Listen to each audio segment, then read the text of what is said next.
Conversation. I'm your host, Ernest Simpson. My co-host, Mr. Edward Joshua. How are you this morning, Mr. Joshua? Like Tony the Tiger, I am great. Great. We have a beautiful day outside today, a wonderful day. Day was a lot better than last Monday, because as I remember last Monday, didn't have any water. No water. This morning, don't have all the water that we've been accustomed to, but we got more than we've had. Yes, sir. For a while, and so we're in progress. That's right. Progress. And so we have a group here this morning to talk to us about our water situation, and so we have Mr. Pat Roberson and Mr. Martin Rawls. We got the Chief of Staff, Mr. James Valley, here. They're going to all give us an update on our water crisis here in the Helena-West Helena area. Now, before we get into that, you got any announcements that you... I always have announcements, Mr. Okay, Simpson. talk to us. You know, my announcement, we're going to have a shout-out. You know, we're always going to give somebody a shout-out. And I want to give a great big shout-out. And I've been seeing a lot of Facebook posts and Instagram posts where they've been shouting out to city workers of Helena, West Helena, how very dedicated they are, because they've been out there in the rain, in the snow. They've been out there digging those ditches. So they're so very undervalued that I'm going to give a shout-out to the workers of Helena-West Helena, because without them, guess what? We wouldn't have more water. And you know what, Mr. Joshua? They hadn't just been working Monday, Tuesday, Wednesday, Thursday, Friday. They've been out there on Saturdays and Sunday, because I've been driving around and I've seen them out there. And we just want to say thanks to all of them. Thank you. Now, we have three of them in here to talk about the water update. Who do you want to start with? The Chief of Staff? Yeah, start with the man in charge, the big guy. Good to have you here with us, Mr. Valley. Can you just kind of tell us a little briefing on where we are with the water situation? Yes, sir. It's a day-to-day struggle trying to keep water flowing to the customers to whom it is flowing. Of course, they've been doing these valve exercises where they isolate certain parts of the water lines in order to get the water pressure up to the people who are actually getting water. It's my understanding that probably greater than 70% of the people are getting at least some water. It may be higher than 70%, but we had a major setback this morning as an 8-inch line blew out over there by Weavers, and our water tank dropped from 55 feet down to about 39 feet. Oh. It is going back up. It's up to about 42 feet as we are doing this program on the radio right now. And that's because our people have learned how to close off valves so we didn't lose the whole tank. Mm-hmm. You know, this time last year we probably would have lost the whole tank because the valves, you know, this system, I hate to talk bad about people who did work in the past, but it's built in a way that I might call engineering malpractice. The way we have, when they came in the 70s and put the fire hydrant lines down, they left the old lines beside them. So it's kind of hard sometimes to turn water off completely, and that way you can't isolate where the leaks are. And so it's just been a difficult thing. We got folks with all kinds of equipment that's doing all kinds of work, and I'm sure Patrick Roberson, who's here, and Martin Rawls, but certainly Patrick can give you his experience. He's been hands-on and watching some of the work that the Quattavon Plumbing, our own employees, and Arkansas Rural Water is doing, trying to massage this situation. We also have some people coming down from Central Arkansas Water today. Some of them are former employees of the Helena water system, Kevin Miller and others. They're going to look for leaks and identify those leaks and try to help us to get those leaks fixed as well. And so it's kind of all hands on deck on Saturday, Sunday, and whenever we can get them out to work to do this. And certainly want to thank Martin Rawls, who's a Justice of the Peace, has been coordinating, giving out water and things of that nature. I want to take his part of the show, but I'm not here to tell you about that. But we got people coming together trying to help us with this situation. We're closer to a solution than we were a week and a half ago, but we still got a ways to go on this problem. And I'm so glad that you mentioned that now that, and you know, it's a blessing in disguise. Even though we're going through this water crisis, it's a blessing in disguise, because those water guys now are getting a valuable lesson on how to, they're learning a lot from these guys that have been very experienced, the rural water, and those other guys, and they're step to step with us. So now, when we have this crisis, or hopefully we don't have it again, but when we have issues that come, now they are getting this knowledge, and that's just like a hands-on apprenticeship. Yes, so sir. I'm so glad that they are taking hand in hand, and I noticed some pictures on social media in which they're actually explaining to the workers what they're doing, and that's a great teacher. Well, okay, we have Mr. Rawls here. We want to just get him to give his take on this. I understand he's been doing a lot of volunteering and helping out. So just kind of let us know what your role has been during this time. All right, so I'm pretty much have been involved the most part with just the recovery efforts, as I don't actually live in Helena, I live in Marvell, but I saw the need that we had thousands of citizens that needed water, and once the county judge declared the emergency, I was working with the OEM director, Russell Hall, to pinpoint how we could get the resources we needed throughout the community. So it kind of started, I guess it was last weekend when the first shipment came in, and we passed those out with the help of the police department, the fire department, and the sheriff's department, and a lot of others. We passed out waters till we pretty much ran out last weekend. Then we got another shipment throughout this week, and the National Guard has been here since pretty much day one with water that you can flush with, and they'll be here until the boil order is completely gone.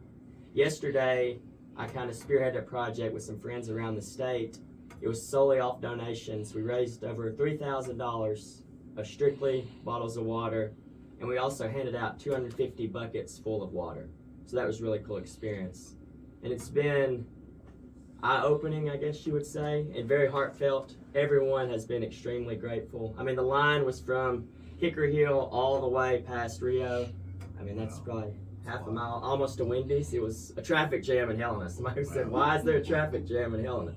So that's been that. Today, the county got showers in that they're hooking up now, so those will be available if needed.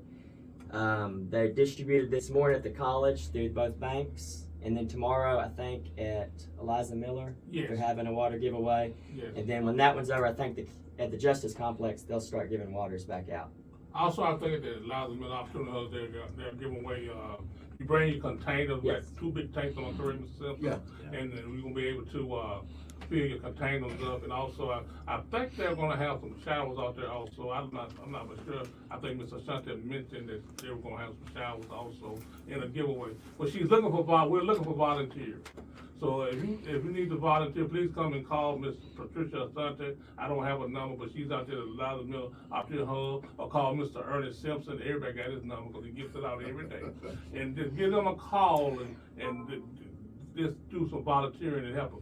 And I'd like to thank Mr. Martin Rawls for stepping up and volunteering and doing what they need to do for the community. Mr. Patrick Roberson, I know this guy. You know, Yes, he's my friend. Yes, sir. You know, he's one Yes, of the sir. first guys I bumped into when I first moved here, and he always been a straight up guy. You know, he always been a straight up guy. So tell me your opinion of what's going on. I know Mr. Valley, you know, he's there too, but we sometimes need another opinion of what's going on. Sure. Before we start though, I just want to say a big thanks to Helena-West Helena, or the people of West Helena, just being super patient and letting the workers do their job. They're doing everything they can to get water back to them and back to the citizens, and they've just been super appreciative. They'll stop and well, I'm thankful to Rural Water also for their efforts in it, but everybody's so thankful. They'll just stop and tell them what a good job they're doing. So I'm thankful for the citizens doing that. As far as what's going on with the water, James touched on it. A lot of my points. Those are true. It seems like it's 2 systems, and it was sort of an afterthought, like coming in and putting another system over it rather than tying to it.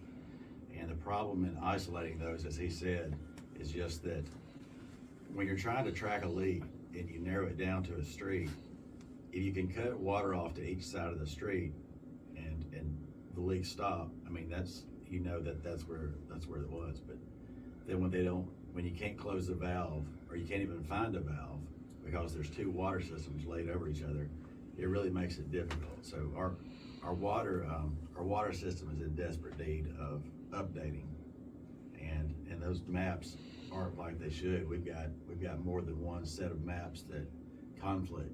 You know, you can't really tell what's going on with them. So there's a lot of needs. We need to get those digitized and consolidated, the maps to just one map, and then we need to take out those smaller lines and come in with the bigger line.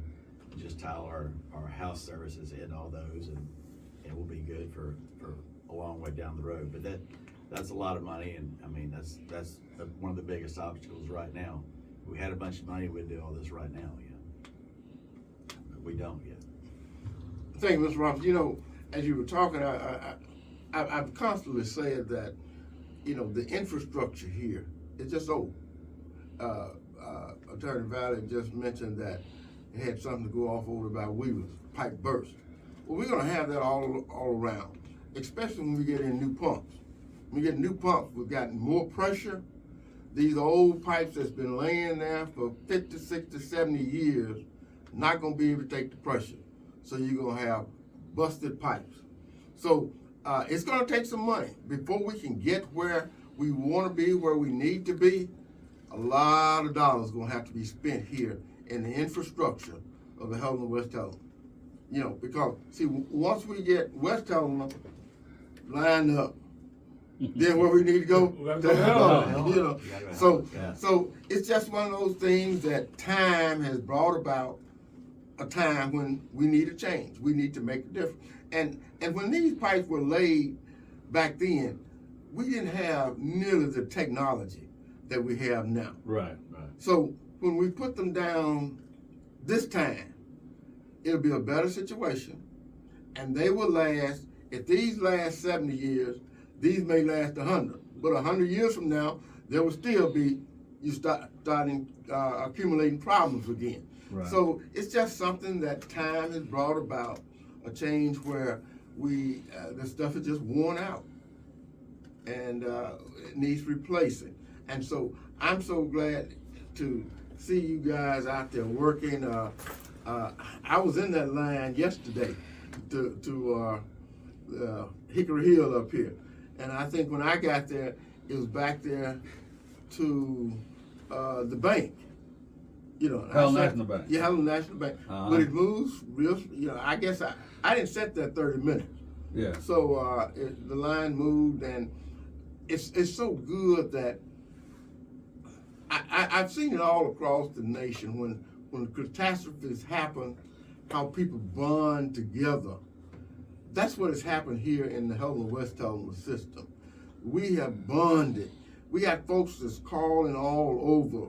I had a friend from over in Mississippi call and want to know, do y'all need some more water? I got a truck and some tanks and stuff, and I can bring it over. And I said, well, we're doing well, okay right now, but in the next few weeks, you know, let me holler back at you, and if we need you, we'll call you. Got folks up in Little Rock that's calling and want to come down and do something for the Helena-West Helena area. And also, Mr. Simpson, you know, we have a lot of prominent people that's from this area.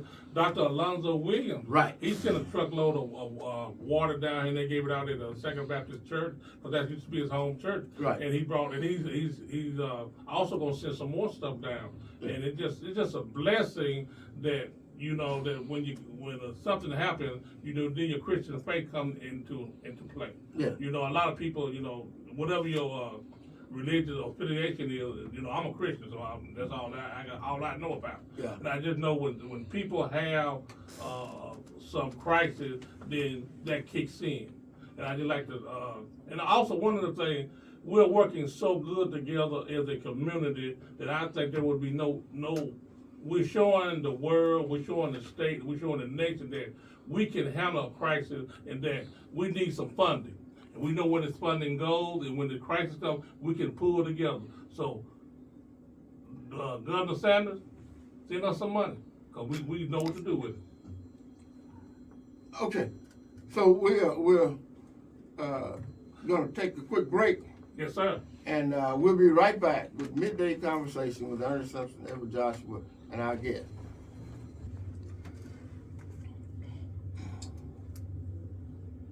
Hey, Candace.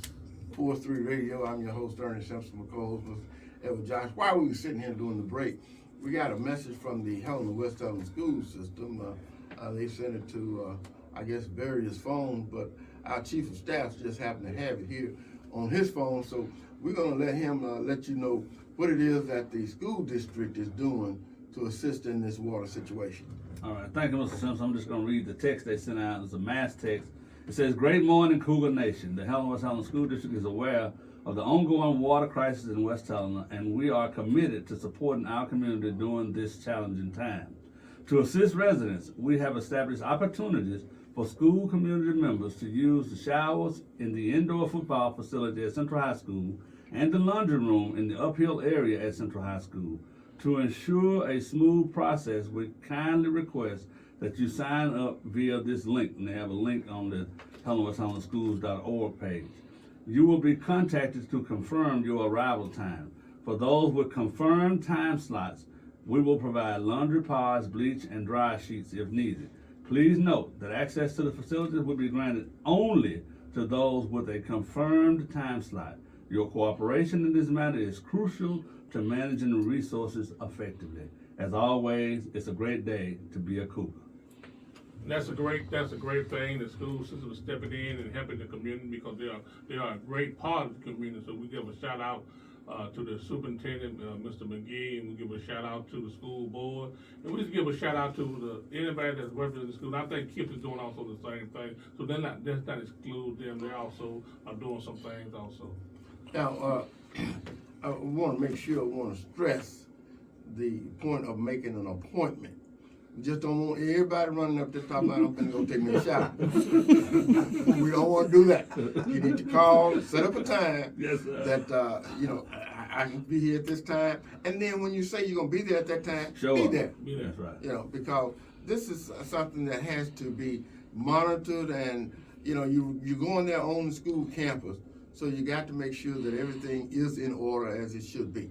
And so make sure that you call in and set your time up so that you can go there. And if you've been without a shower for over a week or so, It's time. don't go in there It's and time. take 30, 40 It's minutes. time. I Don't you Yeah, it's just time. But don't take us 30, 40 minutes taking a shower. Don't use all the water. Yeah, don't use all the water. Okay, Mr. Roberts, you've been, I guess, what you call it, boots on the ground? Boots on the ground. Boots on the ground. Boots on the With this ground. situation, I guess, maybe probably since day one of it. I have. So just kind of tell us what you have seen and experienced since this water price has been in effect. Sure, it's well, one thing I've seen, they do have a lot more equipment than we do, and one thing that's kind of neat they have is just a leak tester, a leak meter where you put the headphones on and you just can go around touching just different parts of metal. And I think James and Don actually heard it the other day where it just sounds like rushing water if there's a leak anywhere around that. Then there's another leak tester they have, and you dig down to the main, and you can just wrap around that pipe, and it'll tell you exactly, like to the gallon, how many gallons are flowing per minute through that line. It's just it's something that, yes, our water department could use. It would be a big help. But then also they have maps out there that we could do. We could have GPSs on our phones, and I'm sure there's probably some kind of funding for that. But we need a lot of updates as far as equipment that would greatly help the water department at all. And their water department's working with limited resources now, I'm sure. I've seen the old maps, and they're doing what they can, and it's great to have rural water down helping too. But as far as also, I mean, my business has hugely been impacted on that. This bull order, everything, just nobody wants to buy any drinks anymore. And then I have had to make my own water system using water from Helena. I commend you on that. I'm gonna shut you off because I commend you because I got to have my Dr. Pepper around 4 o'clock. I appreciate it. Thank you so much. But yeah, it's been a task, like hauling water twice a day, like 700 gallons twice a day from Helena. But then, I mean, you got to look at what would happen, what would the businesses do if Helena water went out. Right. I mean, what would even happen? But we've lost thousands and thousands before this bull order. I mean, the first one, and just ongoing, where it forced us to do something. But mean, I hate it for all the other businesses out there, you know, because it's huge, and I'm on the A&P too, you know, so I see. Tell me a little bit about what A&P Sure, is. the A&P is the Advertising and Promotions Commission, and we the hamburger tax, as they call it, we're responsible for where that's spent in Helena-West Helena, but we also see the collections from that, and we really use it to better the quality of life around Helena-West Helena, and also to I guess create attractions and create reasons for people to visit Helena-West Helena. Right, you know that the A&P commission, you know, that hamburger tax, when you pay a little extra half a cent or whatever it is on your convenience food like McDonald's and everything that's fast food. Yeah, gas And hotel. Gas and hotel. And what that does is it helps you use it for tourism. Right. You use it It's like, tourism. and you can use it like for, you see the Christmas lights up and Right. the Christmas lights during Christmas time. They keep the mediums looking pretty and all that type of thing. Right. Festival. That's all of us, yeah. That's all the AP commission. You know, Yeah. every time you see something that they're using to attract tourism, that's what your hamburger tax is going to. Right, so, I mean, we do this all the time, and the A&P Commission, we work really well together, but we all agree that it's really a hard sell getting somebody to come here without water. Yes, sir. You know, I mean, it's really what we're doing, we're trying to get people to move here, that's Right. basically what it is, and we just, there's no way, you know, we can until we get this solved. So everybody, it's been great, everybody being on board, kind of focusing on this one task at hand, and we will get this knocked out. But you know, our biggest sale, you know, we might not have all the amenities that all the other big cities got, but we got one thing that we offer everybody. We give good hospitality. That's true. And, you know, that's one of the things that attracts a lot of people to Helena. When I moved here, I'm not originally from Helena, Arkansas. I'm originally from Hughes, Arkansas, but I found a wife, so I stayed here. And anyway, and one of the things that I learned when I got here was that people were so nice and they were hospitable. And you know, that's the tenth of a small town, that when you come here, and I even had the guys from rural water, and that one of the first things he said, I heard him he was talking, he said the hospitality is just so great here. Right. And I think I was looking at the video of Jane when y'all did the hospital thing on Friday or Saturday night. And Mr. what his name? Quentin Whitwell. Whitwell. Yeah. And one of the things he said was the hospitality of this area. That's great. He said it was great. Great. So we do have a hot community. Now, Mr. Robertson, you mentioned some tools, equipment that they were using to test the water, to see how much water was running through the pipes and to find out where leaks were and these kind of things. Was that equipment that Helena-West Helena owned through the water system? Are this equipment that somebody else has brought in, and we need those kind of equipment to stay here, or we need to get our own or something? Right, these were all from Rural Water Association, and they've loaned it to us and we're trained us to use it, but it's really their equipment, and we're just kind of learning hands-on, kind of a crash course. But it's not expensive equipment, as far as it's a few $1,000s, and you wouldn't need, it's not like you'd need every water person to have one. You know, you can have one or two throughout the department. It's just basic stuff that we need, you know, that help out. So I'm sure that the chief of staff is going to be, well, they probably already talked about it, the chief of staff and the mayor, about purchasing this kind of equipment, because a job is much easier when you got the proper equipment. You know, I've been, ever since I retired, I've been doing mechanical work and stuff. And when you got the right equipment, the job is so much easier. Yeah. So that's what we need to make sure. We got to get some funding from somewhere. Right. And I understand there's quite a bit of money that the president has sent some money down here to the state for infrastructure. So we need to make sure that we get some of that funding to do the work that we need to be done here. We need to not only do the infrastructure, but we need to get that equipment that we need, so that we won't have to spend 3 or 4 days looking for something, but we can take 15 minutes with this equipment and find what we were looking for 2 or 3 days. Yes, So, Ms. Valley, you want to talk to us about what's been coming down the pike for that kind of thing? Oh, well, certainly we kind of learn as we go on this, and some of this equipment I didn't even know existed, but this calibration thing that they're doing, where they can set a device on one of your valves and then go 500 or 1,500 feet away and set a calibration device on that one and measure the difference in what's happening at those two valves and tell you whether you're losing water.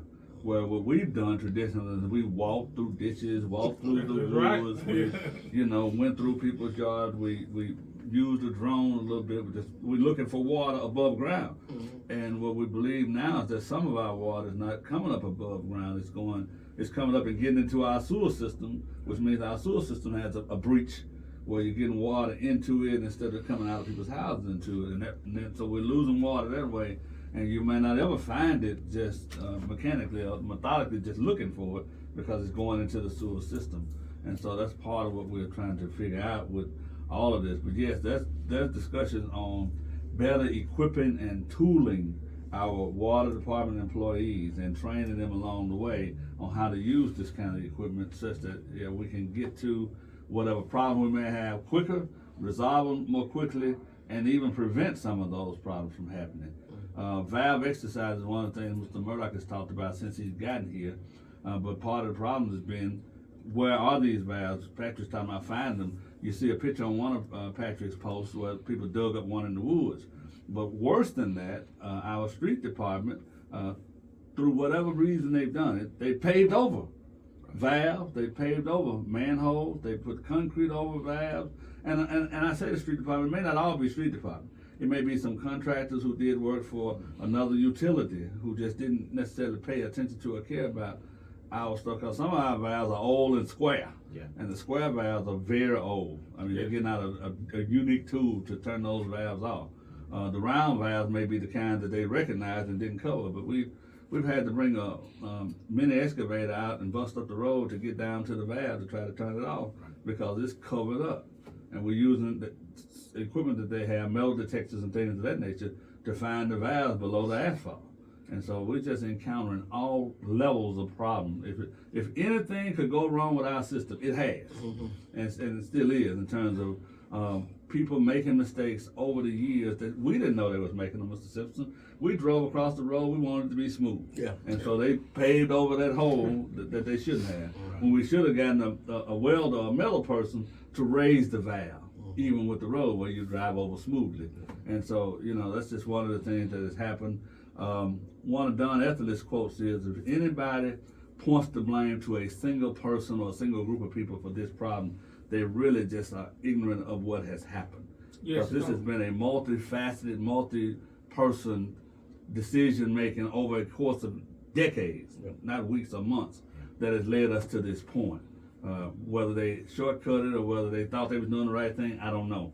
But this system is very complicated the way it's being deployed. Now, there's still help on the way. We are working with Barton Lexer this morning to try to transfer some of our West Helena customers from Dennis Drive, that's the Sands Motel, Dennis, not Denise. Denise is on the other side of Eliza Miller, but Dennis Drive by the Sands Motel and JB Liquor. Not that any of y'all drink. Those customers on that north side of the road, we're gonna try to transfer them to Barton Lexer if we can get that worked out. Instead of trying to have Barton Lexer fill our whole system, just those customers. Right. But taking those customers off will save us between 100 and 200 gallons a minute, which is a substantial amount of water when people got none on the other side. Right. So then we can shift that water to other people in town that may need it.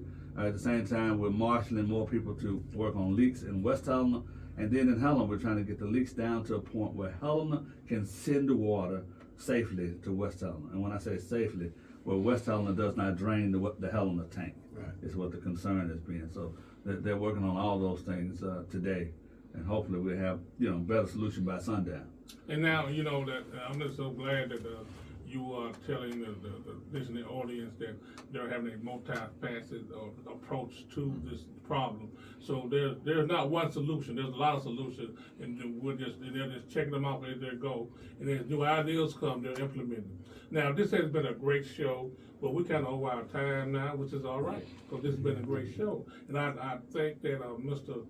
Roberson, Mr. Rawls, and Mr. Valley, we appreciate you coming by, updating our constituents about what's going on. This has been Midday Conversation with your host, Ernest Simpson, and your co-host, Edward Jasper. Have a great day, and guess what? If there's any more updates coming up, we will be back, because we are the voice of the Helena-West and surrounding areas. Have a great day.